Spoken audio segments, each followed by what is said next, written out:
അൽയൗമ അക്മൽതു ലക്കും ദീനക്കും, നിങ്ങളുടെ ദീൻ ഇന്ന് പൂർത്തിയാക്കി തന്നിരിക്കുന്നു.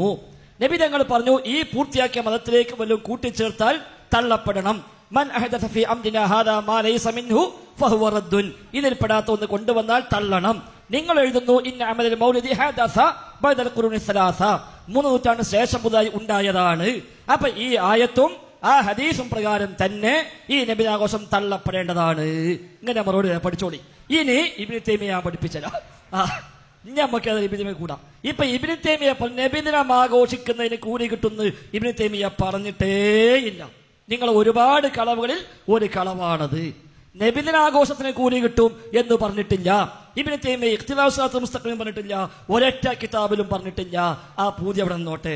അതുകൊണ്ട് നിങ്ങളപ്പന കളവ് ഞാൻ ഇവിടെ ബോധ്യപ്പെടുത്തുകയാണ്. ഇബ്നു തൈമിയ്യ പറഞ്ഞ എന്താ അറിയോ? വല്ലാഹു ഖദ് യുസീബുഹും അലാ ഹാദൽ മഹബ്ബതി, സ്നേഹത്തിനാണ് കൂലീന, നബിയെ സ്നേഹിക്കുന്ന സ്നേഹത്തിനാ കൂലി, വൽ ഇജ്തിഹാദി, ആ പരിശ്രമത്തിനാ കൂലി, ലാ അലൽ ബിദ്അഇ, ഈ ബിദ്അത്തിന് കൂലി കിട്ടൂല. ഈ ബിദ്അത്തിന് കൂലി കിട്ടൂല. നിങ്ങൾ ഇത്രയും സമയം വായിച്ചെന്താ?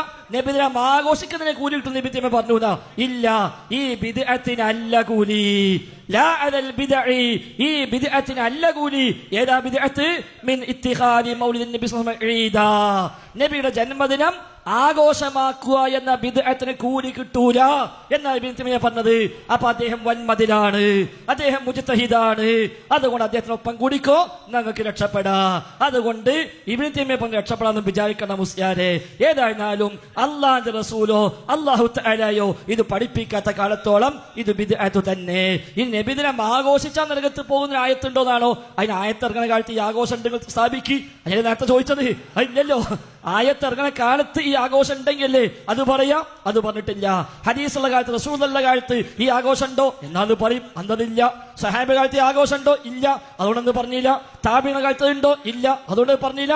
അതിന് നേരത്തെ ചോദിച്ചത്. ഇനിയിപ്പോ അത് പറഞ്ഞ നിങ്ങൾ ചോദിക്കുക, മുഹീദ്ദീൻ ശൈഖിനെ വിളിച്ചാൽ നരകത്ത് പോകുന്ന ഖുർആനുണ്ടോ? അത് കഴിഞ്ഞാൽ റിഫായി ശൈഖിനെ വിളിച്ചാൽ നരകത്ത് പോകുന്ന ഖുർആനുണ്ടോ? അത് കഴിഞ്ഞാൽ ഏപ്പിന്റെ ഒപ്പം കൂടി നരകത്ത് പോകുന്ന ഖുർആനുണ്ടോ? ഓരോന്ന് ചോദിച്ചപ്പോ എന്താ കാട്ടുക? അങ്ങനെ ആയത്തുണ്ടാവോ? അതുകൊണ്ട് ദീൻ അല്ലാഹു തആല പൂർത്തിയാക്കി. ആ പൂർത്തിയാക്കാൻ മറ്റൊരു കൂട്ടിച്ചേർക്കാൻ പാടില്ലെന്ന് പറഞ്ഞു. ഇത് കൂട്ടിച്ചേർത്താൻ നിങ്ങളും സമ്മതിച്ചു, നല്ല ബിദ്അത്താണ്. നിങ്ങൾ നേരത്തെ പറഞ്ഞ എന്താണ്? സ്വഹാബിയക്ക് പരിചയം ഇല്ലെങ്കിലും താബിയക്ക് പരിചയം ഇല്ലെങ്കിലും അവരാണ് ചെയ്തിട്ടില്ലെങ്കിലും നല്ല ബിദ്അത്ത് എന്നാലും കൂലി കിട്ടുന്നല്ലേ? ഇല്ല, കൂലി കിട്ടൂല. നല്ല ബിദ്അത്തല്ല, ഇത് ചീത്തയായ ബിദ്അത്താണ്. നബിതങ്ങളുടെ മതത്തിലേക്ക് നബിതങ്ങളുടെ കാലശേഷം കൂട്ടിച്ചേർക്കപ്പെട്ടതാണ്. അതുകൊണ്ട് അൽയൗമ അക്മൽതു ലക്കും ദീനക്കും എന്ന ആയത്ത്, മൻ അഹദസ ഫീ അംരിനാ ഹാദാ മാ ലൈസ മിൻഹു എന്ന ഹദീസ് നിങ്ങൾ തന്നെ പഠിപ്പിച്ചു. ഖദ് ഹദസ ബഅദൽ ഖുറൂനി സലാസ, ഉത്തമമായ 3 നൂറ്റാണ്ട് ശേഷം പുതുതായി ഉണ്ടായതാണ്. ഹദസ, ഉണ്ടായതാണ്.